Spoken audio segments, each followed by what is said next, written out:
On today's show, number 89, on the Real Recovery podcast, Julie and Peter sit down with Billy to revisit the final years of his drinking, binge episodes, 2-day hangovers, and the moment he realized alcohol was stealing precious time from his life and from his young son. Billy shares the night he stepped onto his balcony and saw 3 crescent moons, the drink that pulled him into one last run, and the Christmas morning that pushed him to call AA and take the number 20 Burnside bus to his first meeting. His story is honest, raw, and a powerful reminder that recovery often begins with one moment of clarity. Hey, this is Julie with the Real Recovery Podcast. And this is Peter, and we need your help. We really sincerely are looking for help. Peter and I have put a lot of time into this podcast. And when I wasn't working and going through a lot, this podcast really just saved me, keeping my mind busy. But producing it, paying for what we've paid for and the time has really, it's cost a lot of money. And in order to keep going for the next year, we will need some donations. Yeah. We've survived off how much, Peter? It was just under $800, and that pretty much bought t-shirts and cards and for promotions and bracelets for promotions. But as far as our time and the services that we use, because it costs to post the podcast and there's software involved, there's a lot of costs. Well, and we're on so many platforms as well. Yeah. We come to you on YouTube, Apple, Spotify, and all that is a publication cost as well. Yeah. And so it comes to just over $1,000 per episode of combined time and services. And we do it because we love what we do and we love getting the message out. And we've heard feedback from you all who listen that how much you appreciate and love the show. And so we're just asking if you can make a donation. We have donation links everywhere on our website. You can go to donate.realrecoverypodcast.com. Even just $5, that's a cup of coffee at a Starbucks. In fact, it's cheaper than a cup of coffee at Starbucks. And a monthly $5 a month would be what, $60 a year? Yeah, it doesn't take much, but it all adds up, and it would really give us a leg up on being able to continue putting out a weekly show for the future. Yeah, and we have over 10,000 listeners. We're 32nd in Australia. I say that all the time because it overwhelms my brain that we're even international and that anybody can listen to us at any time for free. So if you could donate, we would really appreciate it. Put us on your giving list for Christmas. Yeah, the holidays are coming, so it's giving season. Yeah, we really do need that to be able to continue in 2026. Definitely. So we hope to hear from you. Yeah. Buy us a cup of coffee. Please. All right. And thanks for listening. And now on to our episode. Thanks again.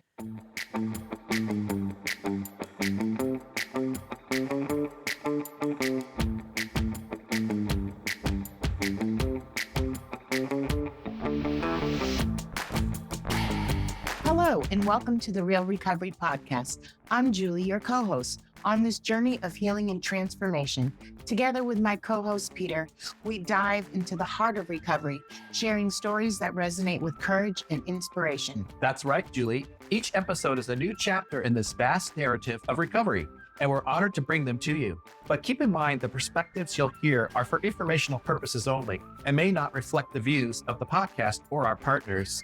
Indeed, while these conversations can be a powerful part of your recovery toolkit, they are not substitute for professional medical advice. We encourage you to seek guidance from your healthcare provider for any treatment-related decisions. And if you're facing an immediate crisis, or if you just need to talk to someone who understands, don't hesitate to call the Recovery Crisis Line at 503-223-8569. That number is also on our website. Help is available 24/7. Now let's begin our episode Of recovery, real recovery.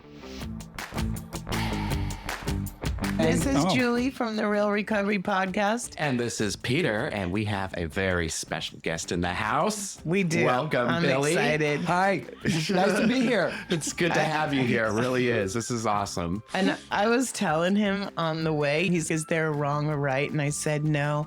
And I said, I really feel good about this podcast. Billy's been in my life a long time. Long time. And I trust him. And we were talking about trust. And We were talking about my first sponsor, and he didn't get sober till 76, but he was the first person I trusted in AA. Yeah, and it was just, God, we did a whole podcast on the way out here. It was amazing. I should have given you the recorder. It was good. It was really good. So I'm really glad you're here. Thanks. It's great to be here. We're in Studio H, Peter's house. Studio H. Hopefully you feel comfortable. We try to keep a nice, calm, easygoing vibe. And the whole idea is the listeners are flies on the wall and they're just listening in. And we're going to have to take a picture of the studio so listeners see, because I think it'd be really cool for them to know how cool Studio H is. Yeah. There's a great black pumpkin behind you, a jack-o'-lantern actually behind you that's, whoa.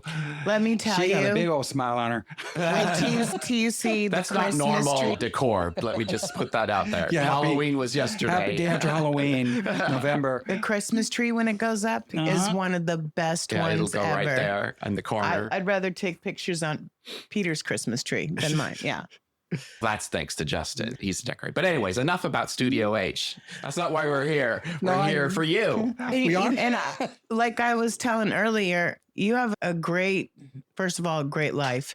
My best thing about Billy, and I'll tell our listeners, if I ever go on Who Wants to Be a Millionaire, Billy is my fucking phone a friend. He knows sports to science to the theater, like very well-rounded. In our meeting, and you yourself, sports are not big. I can have a conversation with Billy and it's amazing. Yeah. Cat's out of the bag. Yeah. So I guess tell us about your childhood and how, you finally got to AA. Okie dokie. Because you've been here a long time. Excuse me. So my birthday is June 9th, 1950. I don't know why, but I was preemie. I was 7 weeks early. And I think my mom, because she was a bit of a storyteller in a way, made up some kind of crazy story about why I was a preemie. And then years later, I'm an adult, I'm talking to a doctor about it's because she had her gallbladder taken out when she was 4 months pregnant with me or whatever it was. And that was supposedly the reason the doctor gave me this look. I'm like, well, that's bullshit. But that's what she said when I was a child. She lied to me. What a surprise. So apparently she had. And so I don't know why I was a preemie. Did she smoke? Because I was a preemie. Oh, yeah, she was a smoker. See, I was a preemie too. And look at me now. But it was because of the smoking. See, that had not occurred to me. There's the truth. Yes. That's interesting. Yeah. Chesterfields. Chesterfields. Way back. She was born in 1917. In North Dakota. So Benson and Hedges menthols. She ended up smoking Salem's. Ah. And because when I started smoking cigarettes, I bought when I would bum cigarettes off them and I would say, oh God, this menthol cigarettes. I ended up smoking Camel Straights. I was a Camel smoker loved too. them. Just take that deep inhale, get it all in your lungs as much as you could. Oh, it was... If you're quitting smoking, run now. Yeah. I did quit in 2000. So yeah, I quit in 1998. Did you see? Yeah. Look at us now. Yeah, lungs clear as a bell. I only smoked for maybe 6 months, and it was in prison, and it was because I had never smoked before, and you got high. Your head spun, right? And everything when you took your first drag of a cigarette. And I was like, oh, this is all right. And this is legal. Yeah. And then when I got out of prison, I was at our meeting at MCC. And between Angela and Todd, they smoked enough for the United States of America. And I quit smoking the first year. Because I only smoked. Oh, see, I didn't smoke until I think it was 13 years after being sober, I finally quit. And that was my son. And I promised him when I turned 50, I would. And good for so you. I did. Good. Third time was the charm on that one. So I smoked more cigarettes because they look like blunts, the long brown. Yeah, that was my. I knew a lady that smoked that. She looked like, I'm so elegant with my. You were. You were sophisticated. And especially if your fingers would turn a little brown. I luckily didn't have that experience. But yeah, no. So I was youngest of 4 boys. It was almost, I don't know if truncated is the right word, but my oldest brother was 14 years older than me. And that was Jack. And then Tom, who was 8 years older than me. And then my brother Pat, who is 2 years older than me. And so Pat is still alive, and I'm still alive, I think. And I like, pinch me. You're alive and doing well. Don't lie. Okay. And then my other 2 brothers are now deceased. So Tom died. Tom died in the early 90s. He had an asthma attack that took him. Wow. And I've never seen anybody with such really severe asthma as him. And allergic to everything on the planet. And he had terrible eczema. But his spirit was so terrific. Tom ended up being a Buddhist he was a Nichiren Buddhist at the time of his death. And I was about 4 or 5 years into sobriety when he died. It was truly unexpected. And a lot of friends of mine came to let me know how sorry they were and brought me flowers. I couldn't believe it. This friend of mine, Jim, sent flowers to me after Tom died. And I thought that was just unheard of. And that's the normal shit people do. But not the crowd I ran around with. I agree with you. When my mom, so I had 3 deaths big in the first couple of years.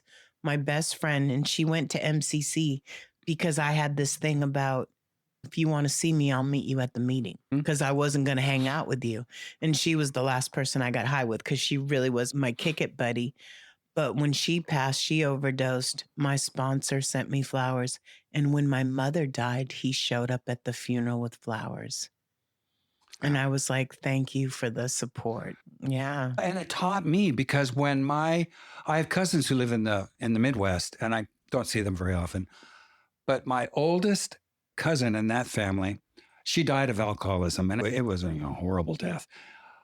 But her mom was still alive, and I knew her. And so I sent her flowers to Fargo. It would not have ever occurred to me to do something like that had it not been for Jim sending me flowers from my brother Tom. Wow. So that's just, I love that. The things that I guess sober people do is, what? There's other people on the planet. Well, instead of sending them to the dead person that's not going to see them. Yeah, exactly. So I love that. It's Life 101. Yeah. We do learn as we go. I swear. Yeah. And being in the program, it is so different too, because the people in the program to me, are just so much more present and there and take care of you. And I got cards from people when I was diagnosed with cancer that I never even would have thought of that would happen to me. So it's part of the beauty of the program, I think. Yes, it is. Yeah. And one more thing about the flowers, me, you, and my sponsor, we're big on flowers between the 3 of us. It's like, we just need a fucking occasion. Yeah, for real. So it's raining. Give me some flowers. Yeah, exactly. When did you start drinking? The first time I remember was a neighborhood poker party. I love it. It was in August of the year. It was sometime during the summer, and it was at our house. And I'm guessing maybe I was 12, maybe 13 years old, something like that. And I had incredible luck that night at the poker table. I was the big winner. And there was also a lot of beer being served. And I could sense my dad casting a wary eye upon me to see, how's he going to drink this shit? I drank it alcoholically. What a surprise. And so I got a nice buzz on, and I really liked, who doesn't like a buzz? Winning money. And all of it. Then the party breaks up, and I go to bed, and that's when the twirlies started. You know what I mean? The twirlies, the spinsies. I hate that. The room, it was spinning. That I did not like. And it passed, and I slept it off. But after that, I didn't really drink that much in high school. A couple of times, and both times, I think I was a freshman in high school. It was New Year's Eve. Went out with some friends, tossed down some slow gin. Oh my God. You talk about technicolor vomit. That's what Barry says. That's exactly what Barry says. Oh my God. That bitch stole it from me. So he did. Anyway. And that was a hangover. I felt like shit. So then, but it really wasn't until college that I started drinking, smoking marijuana, loved marijuana, dropping Same. acid, the things that you did back there back then in the late 60s. When drugs were a little safer. 70s and all that. Yeah. And so, I did psychedelics and all that crap. So I never did that. Yeah. The thing about acid was that sometimes it didn't want to let go of you. And when I was done, but it wasn't done. And I did not, not that I'm a control freak or anything, but right. I did not like that. I'm done. Why aren't you leaving? It's like the trick that won't leave, which was me sometimes. And so anyway, so acid, it really depended on the kind it was. But then MDA and the disco days. That was my bitch. Oh, MDA was terrific. I don't want to glorify any of this crap, but it let it go. When it was done, it went, okay, see ya. And you could go home and go to bed. I'm going to say literally, Peter, but I'm aware of it.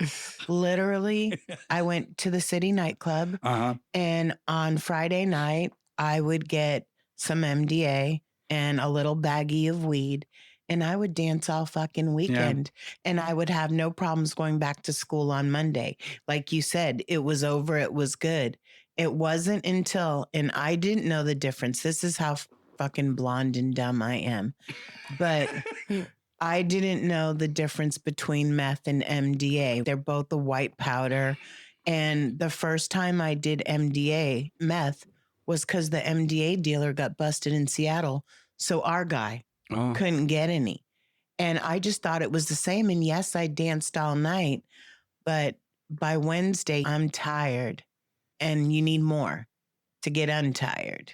I never paid money for MDA. It was always at the bar and somebody would offer me some and I'd go out on the dance and I'd take it and go out on the dance floor. Dance. And that was my thing. And then there was cocaine, which the first time I did cocaine, I was 19 years old. And the Renaissance Fair what is it called now? The country fair that's down outside of Eugene. Back then, listen to me, get off my walker. Back then, it was a Renaissance Fair. And so I went, and I think it was the second one. So this was in the late spring of 1970. Anyway, somehow I procured some cocaine. And that was the first time I snorted it. And after a while, I just kept waiting for something to happen. And I remember thinking, oh, I get you. You want me to do more of you.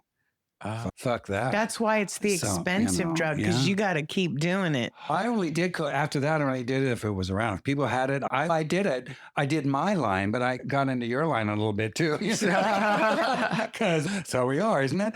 But I never sought it out. I just. No, I hear you. But the alcohol was different. Oh, yeah. Oh, but yes. Yeah, cocaine, I didn't like it at all. It made me feel so weird. So I just tried it because I tried everything once. There's that. Yeah. I didn't ever try heroin. I remember. I never tried heroin. When I was a freshman in high school and they showed this reel to reel, old, even then, it was an old school movie about becoming an adult. And there was a focus on drug addiction in this film. And they specifically spoke about heroin and the evils of it and the addictive personalities that get involved with heroin. And I remember thinking, don't do heroin. They're probably right. We just talked about this in our last one. So I didn't. And I'm going to tell you, sitting in the Justice Center in the cell next to the lady, I say this often, coming off heroin, this bitch scared me. She screamed all night. She was sick. She couldn't eat. And I thought to myself, never am I going to do that drug. And then I seen this lady in actual prison and she couldn't sleep. She's on her 52-second night and she can close her eyes. She wasn't like that. But she's one of the only, it was the Green River Killer. He thought she was dead and he put her with the other people and she wasn't dead. So she played dead. Wow. Yeah. And I was fascinated with this because I thought one of my clients was him. Yeah, I really was. But So I know somebody whose mother dated the Green River Killer, lived with him for years. Oh my gosh. that is, oh my. Happy Halloween. Yeah, the day after Halloween. That is Isn't crazy. it? Yeah. Yeah, I'm So- pretty sure it was one time and I didn't see him. Like I got an eerie vibe and I was like, I have another call. I got to go. And I arranged somebody else to see him. Wow. Yeah, crazy. Scary world. Yeah, it can be. Yeah. Yeah. So, yeah. So, even at that young age, somehow I knew deep inside of me, you're a fucking addict. You have that possibility to get addicted to shit. But I didn't really make the connection with alcohol. And, It's so and especially accept- when I was young, and I remember going to a New Year's Eve party. So there's a great line in the play, Who's Afraid of Virginia Woolf? Never mix, never worry. And Dark alcohol, light alcohol? She was drinking brandy, and that's all she was drinking. And everybody else was drinking everything. But she was the one that got really drunk and passed out.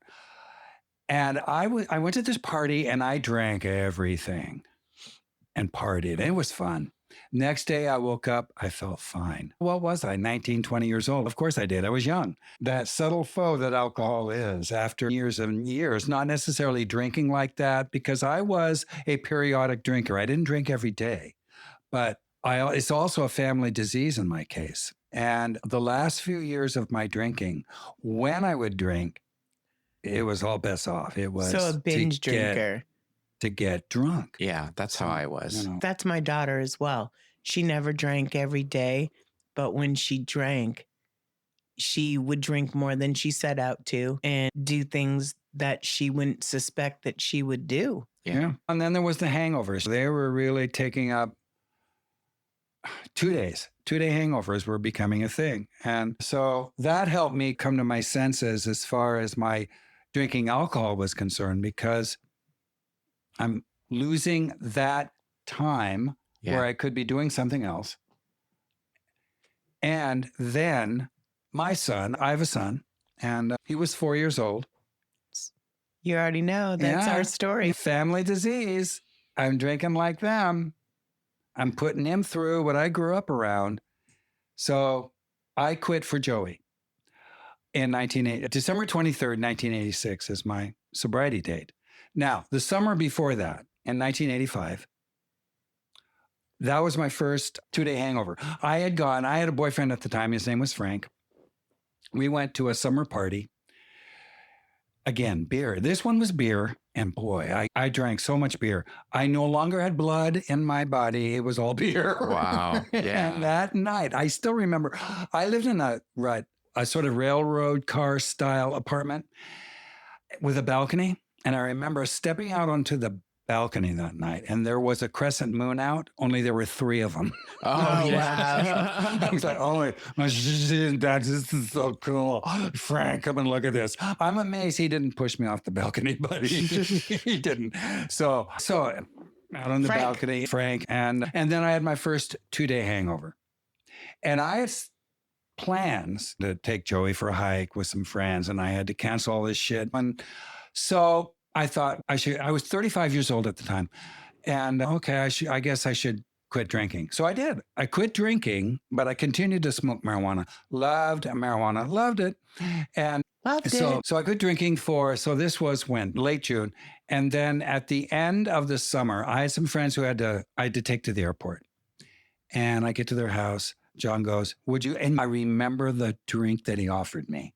Do you want a Cutty Sark on the rocks? Ew. Yeah. You don't like Cutty Sark? I don't like the taste of alcohol. Oh, God, I loved scotch. I couldn't say yes fast enough. I had no foundation, it was just a dry drunk is all it was. Foundation. So I said yes. And then that sent me off on my last spree that lasted so this would have been around like Labor Day of 85. And that went until Christmas time of 86. Wow. It's a little spree. Yeah. Yeah, wasn't it? Yeah. Yeah. But that experience taught me when I had yet another 2-day hangover at Christmas time, call AA. I knew there was a gay club in town. It was a Live and Let Live club. And I didn't know where it was located. And so I asked them, Where's the gay club? I know there is one. They gave me the number. I called and they said, we got a noon meeting. Hope to see you. So I hopped the number 20. Yay, TriMet. TriMet got me to my first meeting. Wow. And Thank you, TriMet. Yes, exactly. That is the Burnside bus for those of you who don't know. And that bus is still running on Burnside. And goes from Beaverton to St. Vincent's to all the way to out here. Yeah. Got me there. So I was at the time I was living in Northwest Portland. And this is when it was on Ankeny? Yeah, 24th and Ankeny. You're right. Yeah. So I didn't go to that club, and I wish I would have stuck around, but I didn't go to that club until it was way before Cassandra was born. And I went there over a girl, and she had disappeared, and someone said she had gotten sober, and I went to the one on Belmont, and I went into the meeting to go to her territory.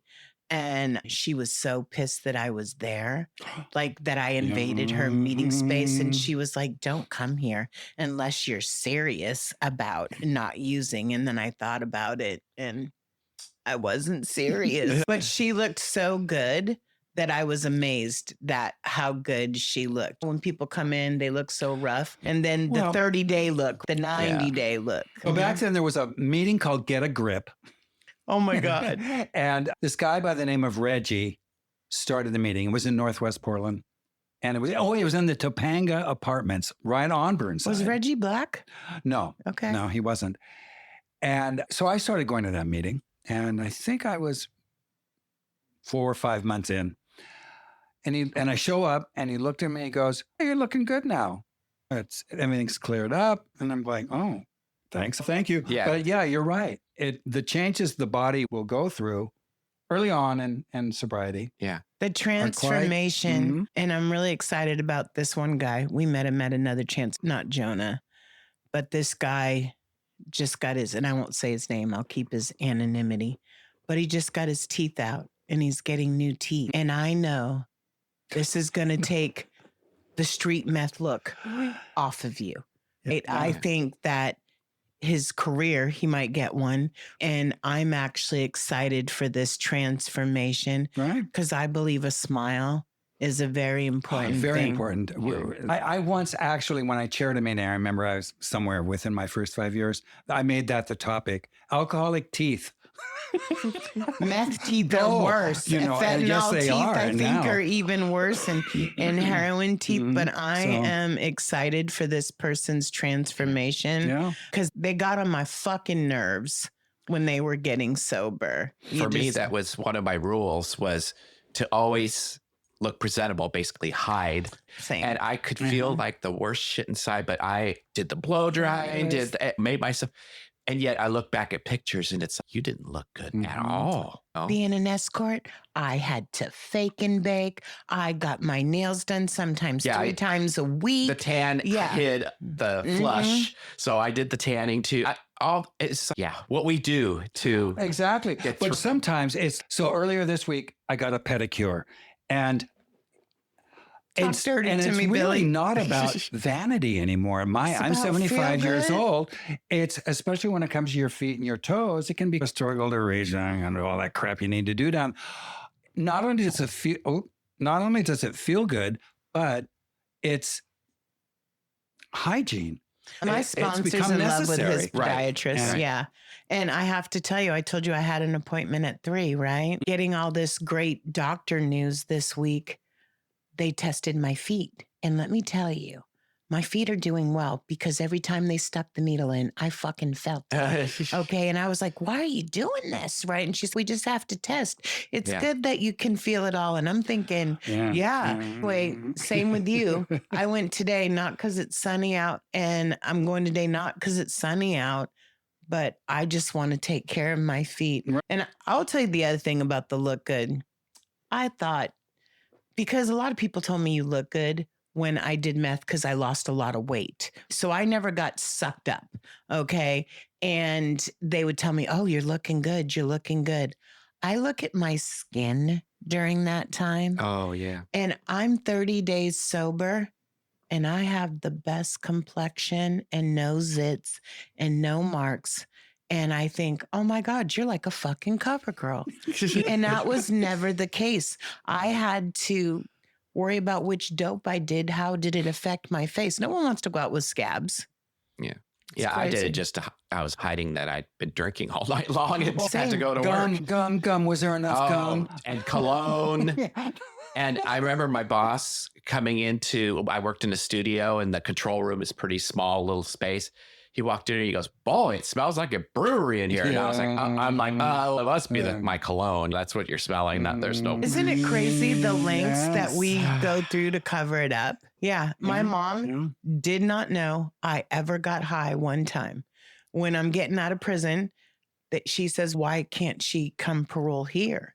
And they said, oh, no, Julie has a drug habit. And my mother was like, oh, my Julie? Yeah. And she asked me and I was like, oh, yes. And I didn't want to parole there anyway. But I'm just saying, yeah.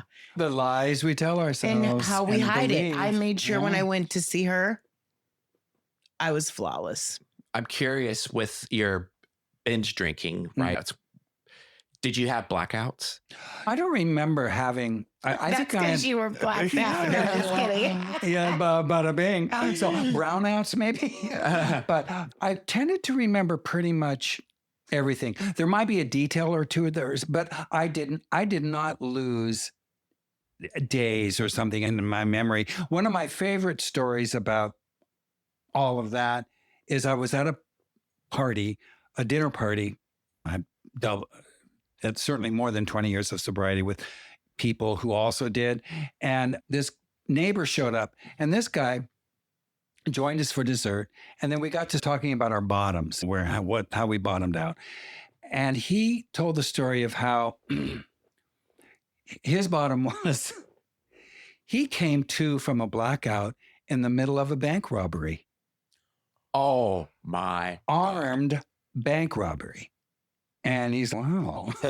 So they do their thing. They get the fuck out of there and they get into the car. Off they go. Give me my money now. I want my cut. No, that's not what we agreed to. Give me my money. He insisted. So okay, here you go. And what he figured is that he probably lost 4 days of his life in this blackout because they had a meeting about how they were going to do everything and all. And yes, it's breathtaking, isn't it? It's scary. That sobered him up. Yeah, I had blackouts. Did he get away with it? Yes. Shut up. Now, I don't know if he made an amends. That's not my business. My friend Sheena, right? I talked to her maybe 5 years ago. She popped up on Facebook, right? And I'm like, bitch, are you out of prison? And I was like, why did you get so much time? And she robbed a bank. And I said, what the fuck would make you rob a bank? And she goes, girl, when you're drinking, sometimes you make bad decisions. Yes, sometimes. And I was like, this bitch, she was a petty crime bitch, right? And I'm thinking, this bitch robbed a bank. And you don't get away with that now. Technology. The blackouts were so scary. So scary. Coming to I could see pulling into my garage and not knowing even when or how I left the bar, those kind of things. Checking your car to see if there's anything on blood or whatever, because you don't know. Is there a dent somewhere that it's super scary? I think not knowing what you have done, I'll give you the opposites of that. I've never blacked out, so I've never had that. But I also remember everything, and I wish I would have blacked out a few times. But I think waking up in bed with someone you don't know and how you got there, holy shit.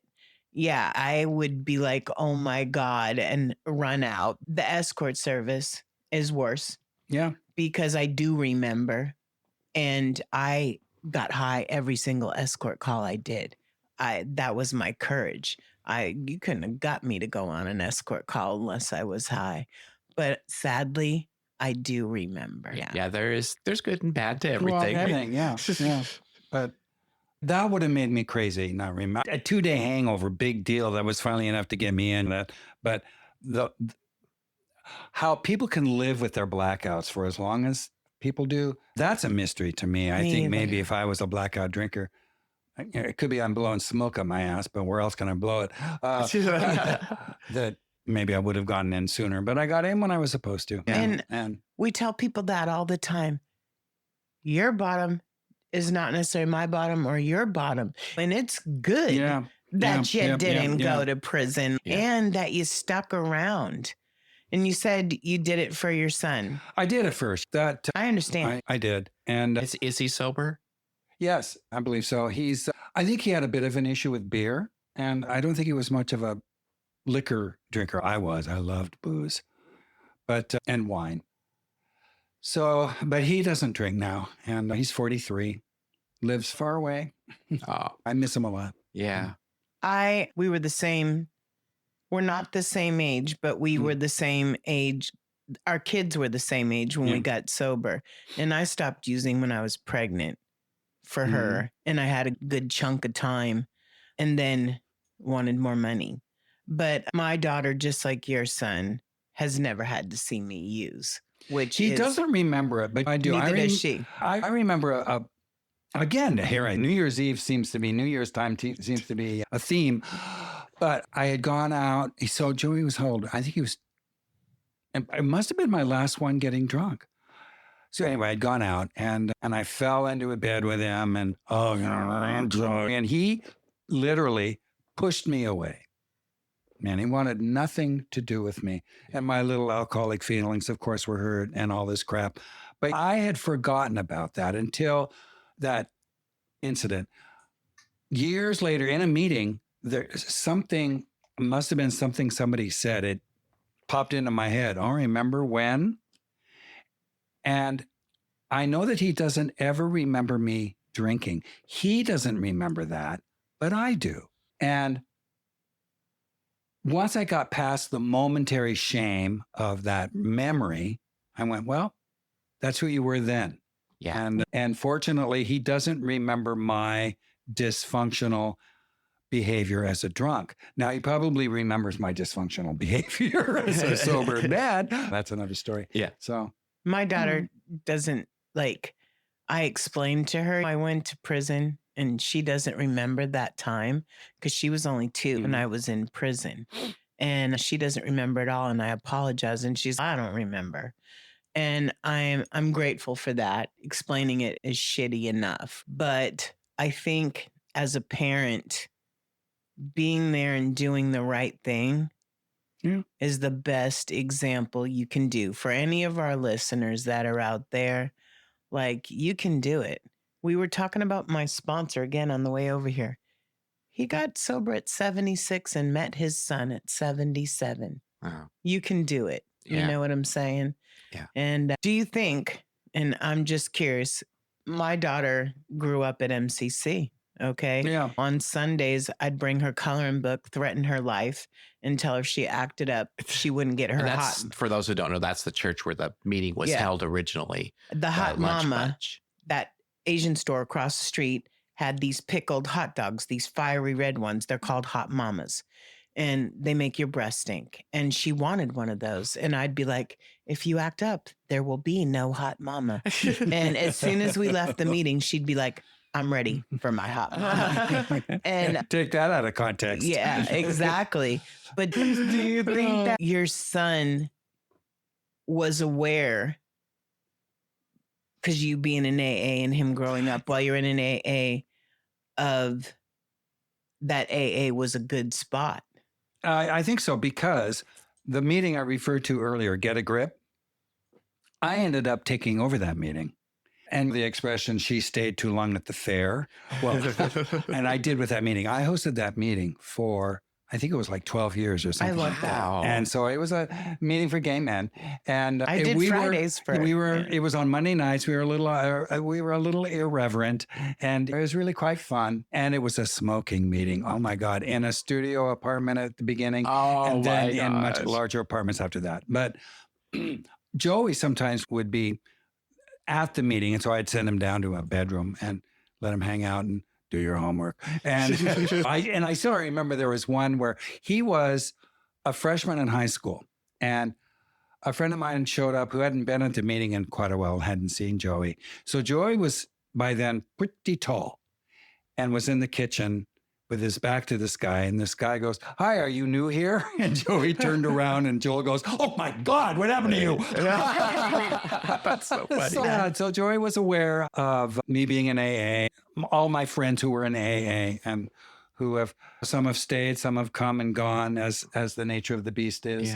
Yeah. Getting to AA, I wanted to go back to that a little bit because you found a meeting and you went as I've heard it. But like for me, it was very hard for me to get into. I didn't want it. I didn't belong. I didn't fit in. And I know I'm working with someone right now that's in that same state. They're so different. I'm not. That is still trying to come to terms with. And I keep saying, look for the similarities. But anyways, what I wanted to know was, did you just decided I need AA and I'm going to find a group, or was there a lead up to that, or how did you get there? I got there because of that experience in 1985 where I did a dry drunk.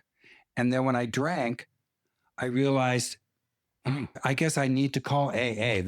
That's all I could. It didn't even occur to me to try to go to treatment or anything like that. It wasn't as popular back then. Yeah. So I thought of AA. And was that, did you know of AA from your family, or? I knew of it because of I Want to Live. I think that was the movie. Susan Hayward winning an Oscar for playing a drunk and that kind of crap. So it was in the media. The AA was out there.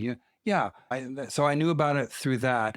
And two of my older brothers were in AA. Okay. And but I hardly ever saw them. Once I left that small town I came from, I hardly ever went back. I really couldn't wait to get out of there.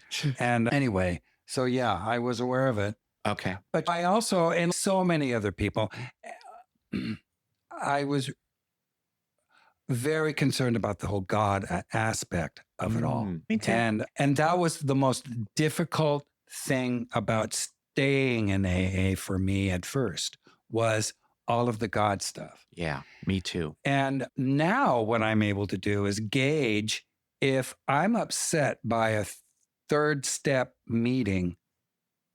It's not on the person who's talking about it. It's on me. Why am I upset? What's going on inside of me? Yeah. So exactly, it is. So you have a resentment towards somebody and it's burning you up. But what is the part that's affecting you? Yes. Because you can't let it go. And I have something that I've been ruminating over lately. And I know that I'm ruminating over. And for those who you don't know what rumination is, because I didn't until I went to IOP. Cows do it. Yeah. But it's when you think of something over and over again and you can't get it out of your brain.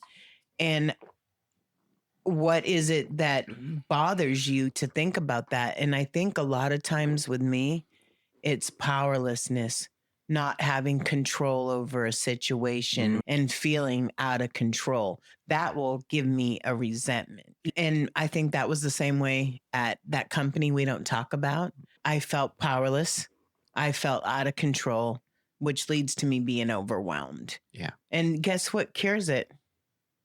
Going to a fucking meeting, talking to another addict. I did that exact same thing. And I was in my first year. I was at the Live and Let Live Club. The meeting was a third step meeting, and I left that meeting so fucking angry, those fucking idiots. And got home, and a voice said, go to another meeting. There was another meeting that night. So I got on the bus and I went back. And I think that's why I'm still sober and going to meetings, is my desire to stay not only sober, but attain some kind of level of emotional sobriety is more important than my piece of shit resentments. And no, I agree with you. And you probably know this person because they've been in AA forever. And Todd with 1D, and he used to go to MCC and then he'd smoke every seventh step in halftime.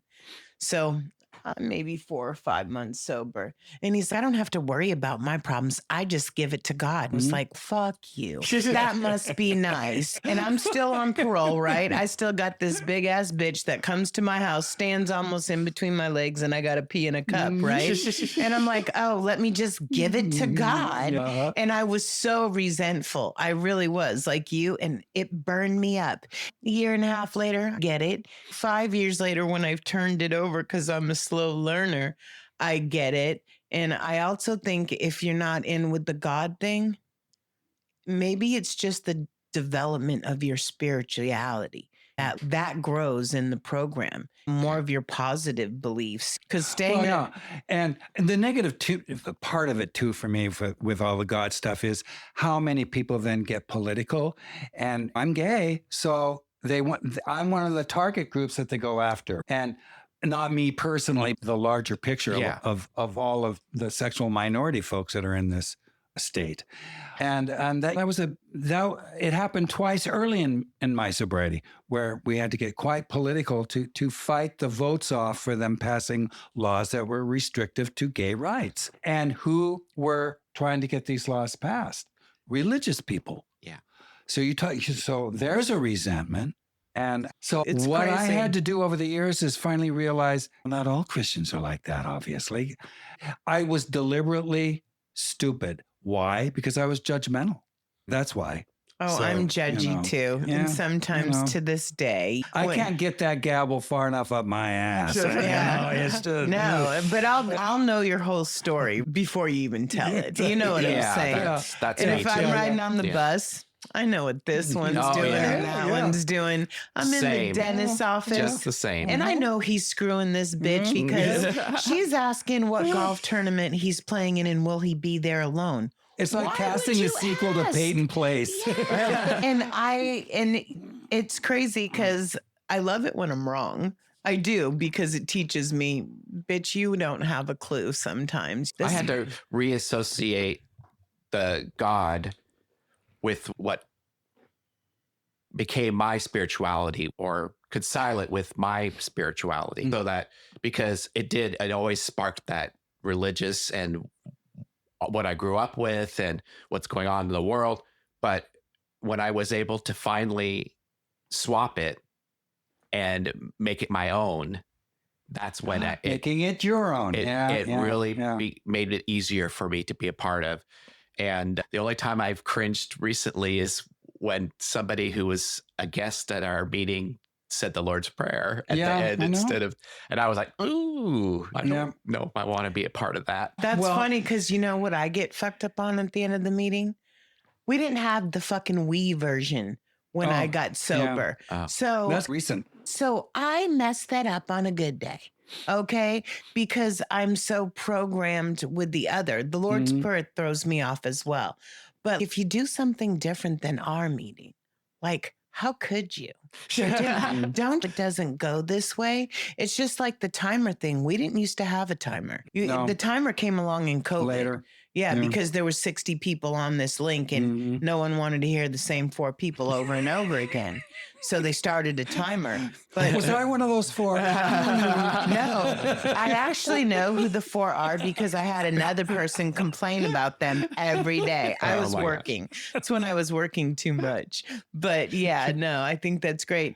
So something I want to touch on, right, for our listeners, and I think you and I feel the same about this. We do have some similarities. You go to meetings. Oh, I do. Yeah. You go to a lot of meetings. Yeah. You're how many years sober? On December 24th. 23rd. 23rd. Yeah, it will be 24th, whatever. It'll be 39 years. So awesome. So I guess that'll be my Jack Benny sobriety date. No, how's that for an old reference? Jack Benny was. So you know what's so crazy about you saying that? So 39, I'll be turning 29 this year. Oh, right? And I do mine a little differently. So at 4 years, it was so-and-so. But I'm really excited to get to the 30s because 30 is my Rasheed Wallace.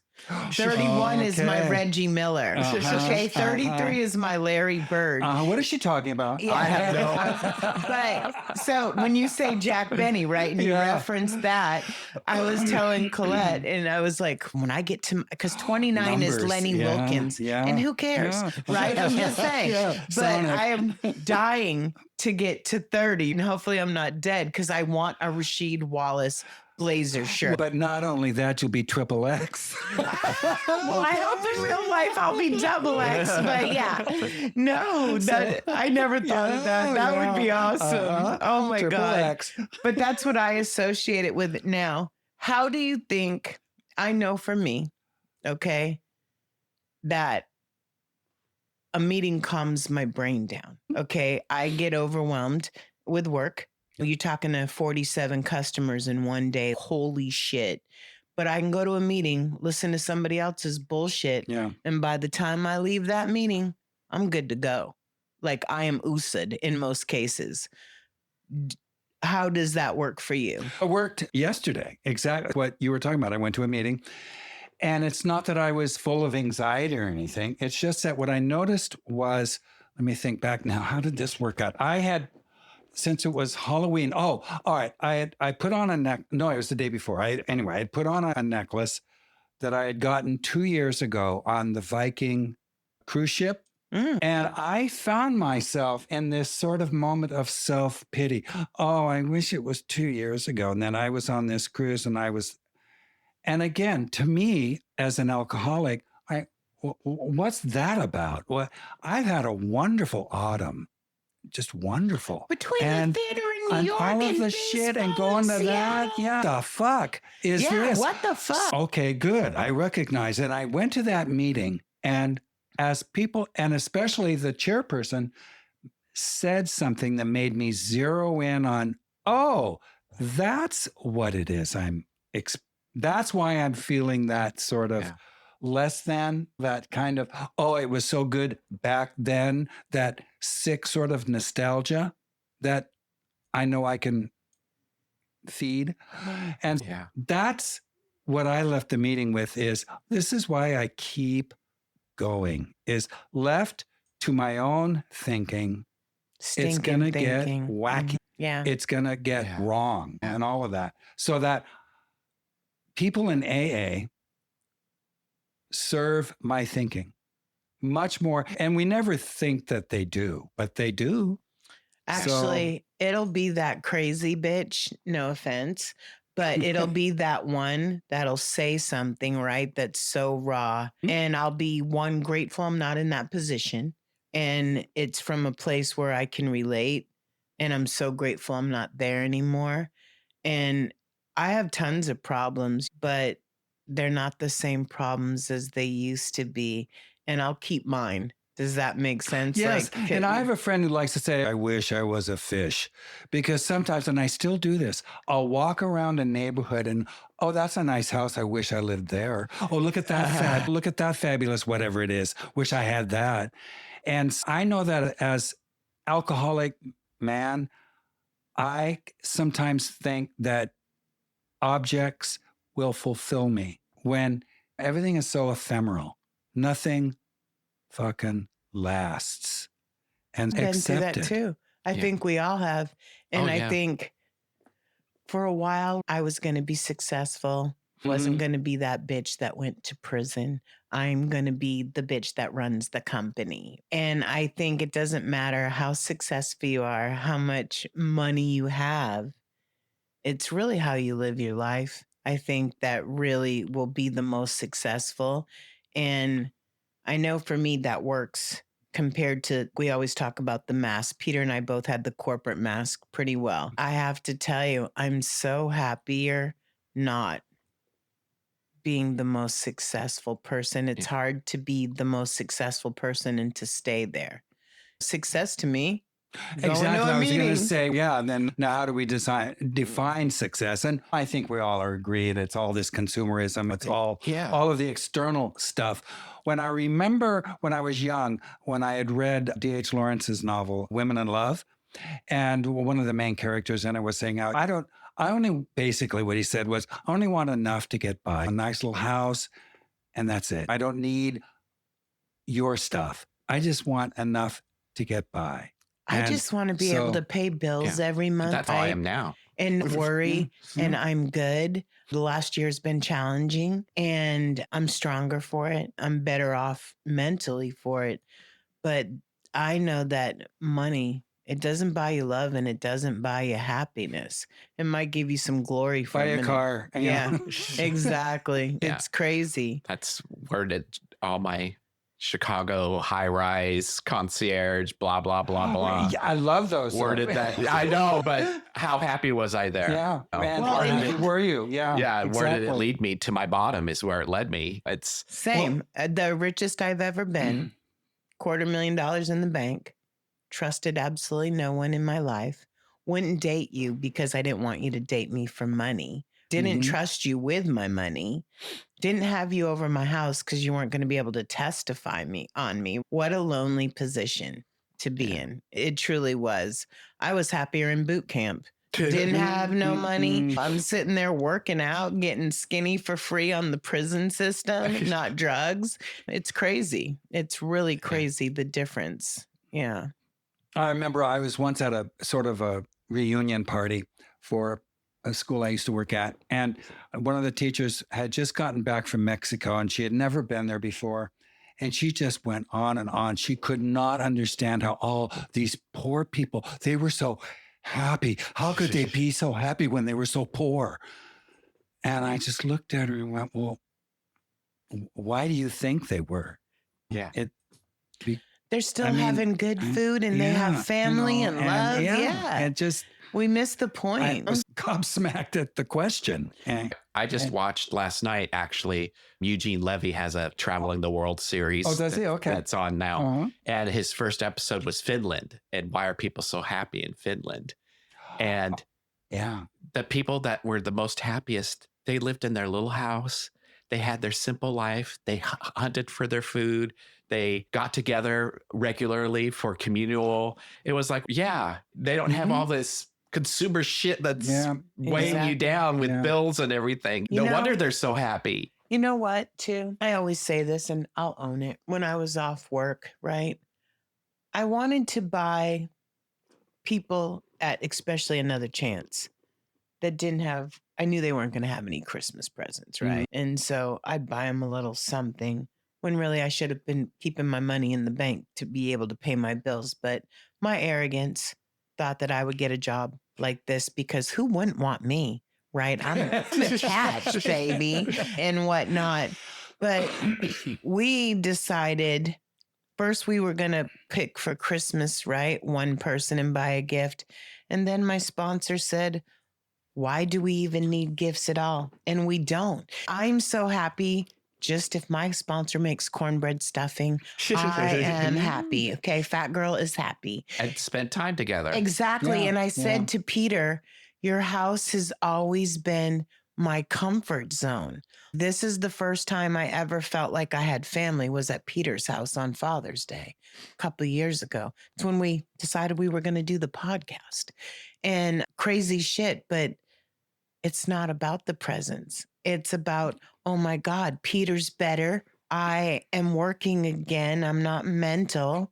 And let's have some good food. Yeah. And we decided. Let's share some laughs because we always have a lot of laughs. We do. We do.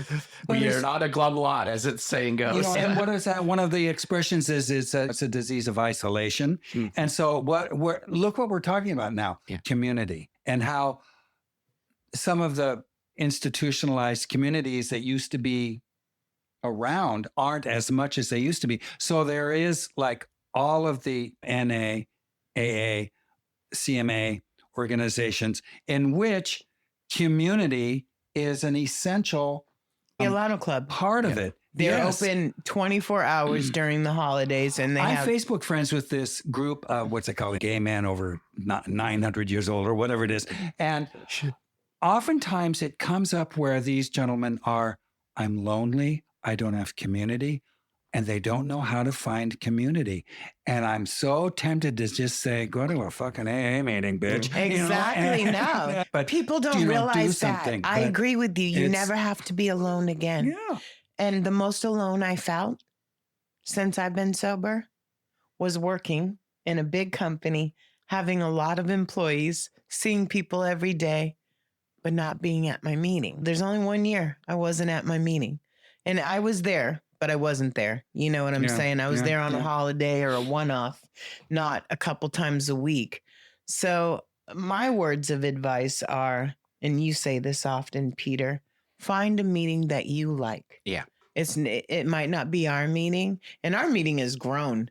Our meeting, you didn't used to talk about drugs, okay? And our meeting used to be just for men.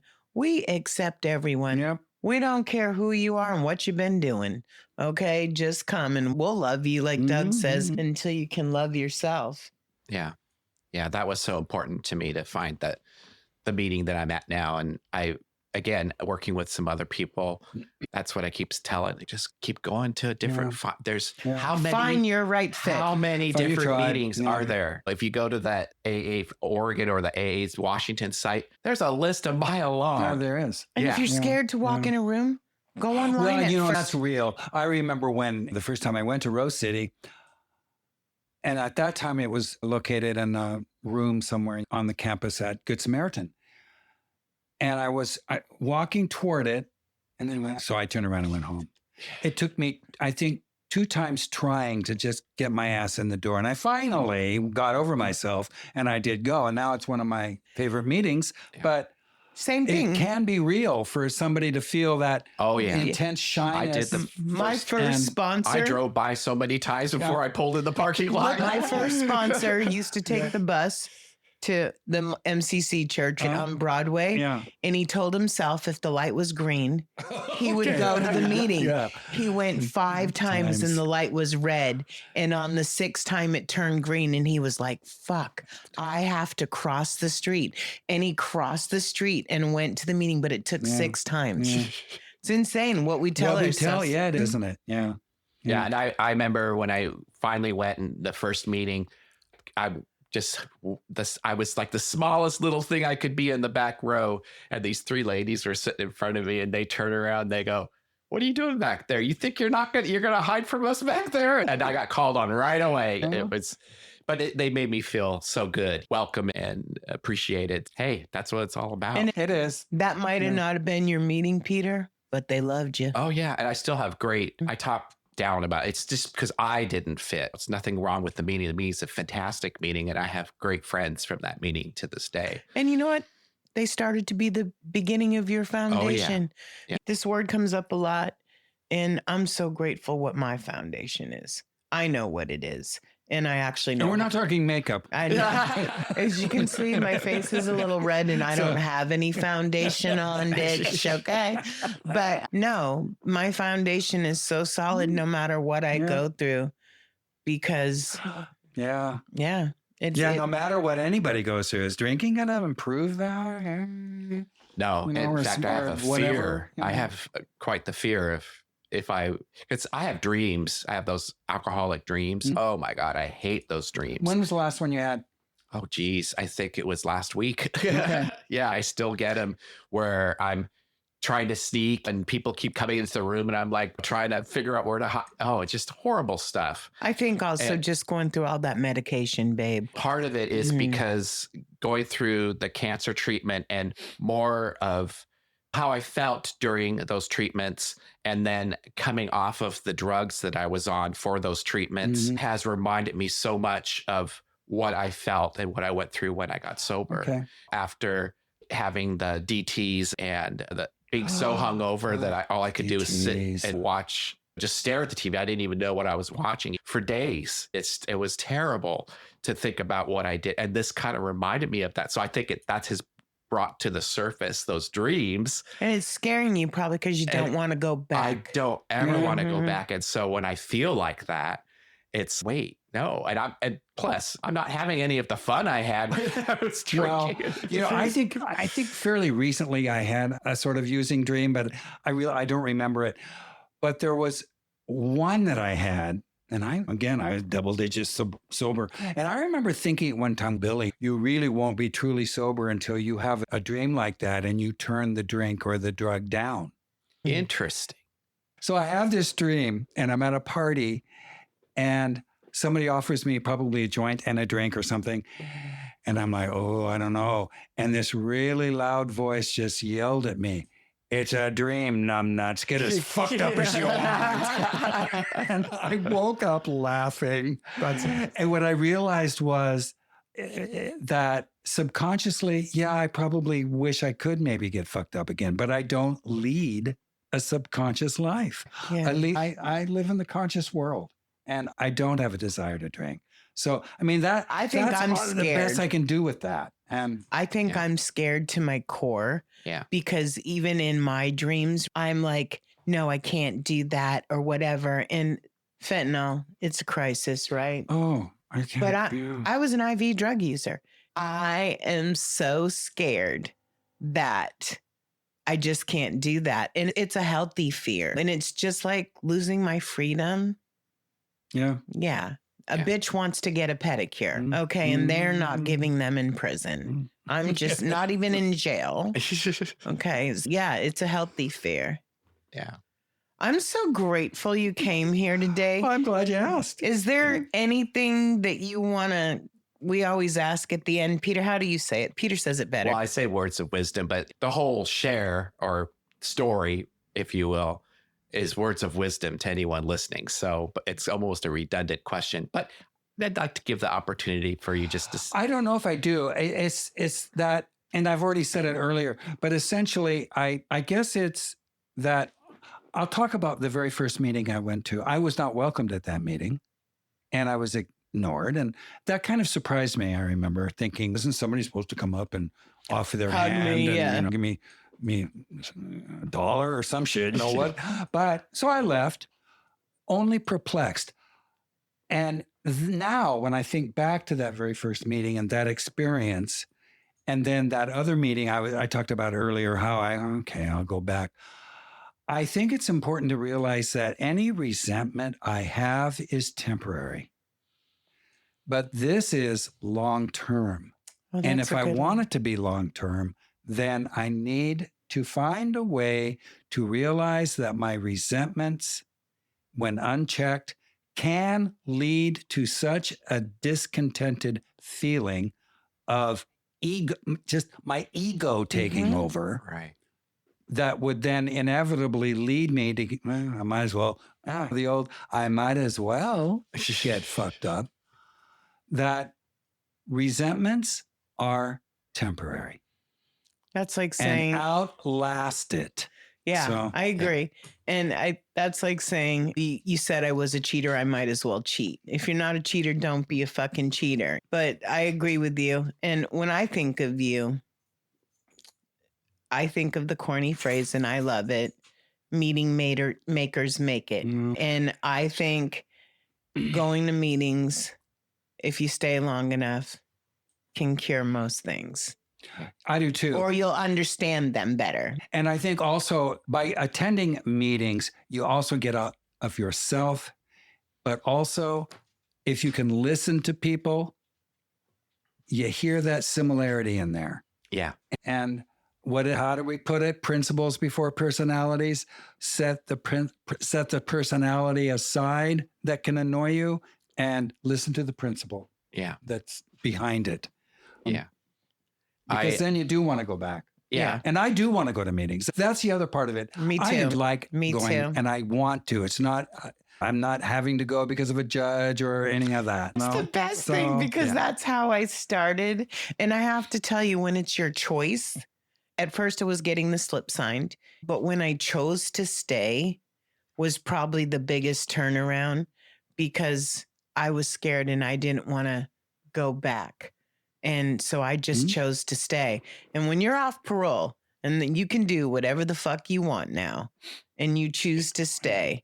Yeah. And I probably stayed too long as the Friday secretary because I was scared.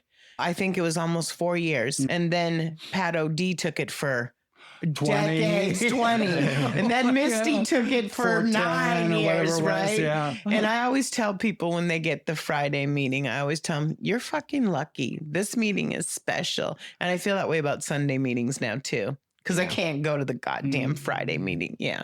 Yeah. I like that. I look for the similarities, not the differences. And the other thing that in particular with you, Billy, is I admire the life that you're living today. You have such a rich and wonderful life. It's very diverse. Going to plays, traveling, sports. Okay. But it gives hope that, you can have a better life. Well, you can have just, in fact, more fun and more of an enriched life in sobriety than drinking would ever have given me. So I appreciate that so much. No, thank you. I agree with what Peter says. And it's not about your fancy car, but you are a good dad. You know what I'm saying? And I totally respect that you can be at the theater with MP, right? In New York, and then fucking in Seattle at a baseball game. Yeah. Yeah. Like that to me is so diverse. Believe it or not, I want to be more like that. I was so one-sided. And believe it or not, Peter, when I ask you questions like, why are they mad at my red shirt and stuff like that? No, it helps me be more diverse. When you and I have a talk about the theater, right? It helps me in areas I don't know. And I think there's different people and different stuff, and you can learn from, it doesn't have to be like, I'm not going to the meeting with a bunch of jocks. Okay. I already know more about sports than them. It's okay. But I think I'll never know enough about sports. I'll help you. It just doesn't seem to want to take. But it is a great thing though, that we learn from each other. Yeah. And I think that's the other thing about keep going back. You'll learn more stuff in a good way. Exactly. Thank you so much. This has been I've been waiting wonderful. for you. Yeah. Thank you. It's been a treat. Thank you. And honestly, thank you for talking so much about the recovery part. When I chair a meeting, I don't go on and on about my usage because the recovery part is the best part. So thank you. Thank you. Well, this is Peter with the Real Recovery Podcast. This is Julie. And this is Billy. Hooray. It's been wonderful being here. Thank you. And thanks for listening. That's a wrap on today's episode. Thanks to each and every one of you for lending us your ears and hearts. Your engagement is what fuels our passion and keeps this podcast thriving. We cherish the moments we share here and hope they resonate with you, whether you're on a daily commute, at the gym, or just taking a moment for yourself. Make sure to head over to our website at realrecoverypodcast.com. While you're there, subscribe to our newsletter for the latest insights and uplifting stories from our community delivered straight to your inbox. Click that subscribe button on your favorite podcast player too, so you can keep up with every new episode. It's your support that keeps our conversation alive and meaningful. And if our stories have touched you, consider using the donate button on our site. Your contributions, no matter the size, are deeply appreciated. They help us continue our mission of sharing hope and healing. Join us beyond the podcast and follow our journey on social media. Find us on Instagram, Facebook, and on X, formerly known as Twitter. All the links are on our site, so you can stay connected and be a part of the Real Recovery community every day. Your likes, shares, and comments not only spread the message of recovery, but also remind us that we're all in this together. So, until we meet again, remember that recovery is a journey, not a destination, and we'll be here to accompany you every step of the way to recovery, real recovery. Thanks for listening.